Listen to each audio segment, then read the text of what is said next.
নমস্কার, আমি সাক্ষ্য চক্রবর্তী। আজকে একটি খুবই খারাপজনক ঘটনা। আমাদের মধ্যে একজন ফারুকাবাদ ঘরানার বিশিষ্ট তবলা প্লেয়ার, নাম নেব হচ্ছে উনি আর কেউ না, আমাদের শ্রদ্ধেয় সাবির খান সাহেব। উনি আজ আমাদের মধ্যে নেই।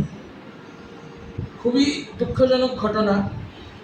তো আমরা তো ওনাকে সেইভাবে ট্রিবিউট জানাতে পারবো না। তো আমি একটি ওনারই ঘরানার একটি ফারুকাবাদ ঘরানার কম্পোজিশন দিয়ে ওনাকে একটি ছোট্ট শ্রদ্ধাঞ্জলি অর্পিত করব।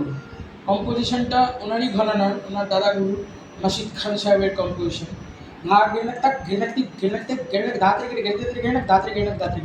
এটা দিয়ে আমি ওনাকে একটি ট্রিবিউট জানাবো। ধন্যবাদ।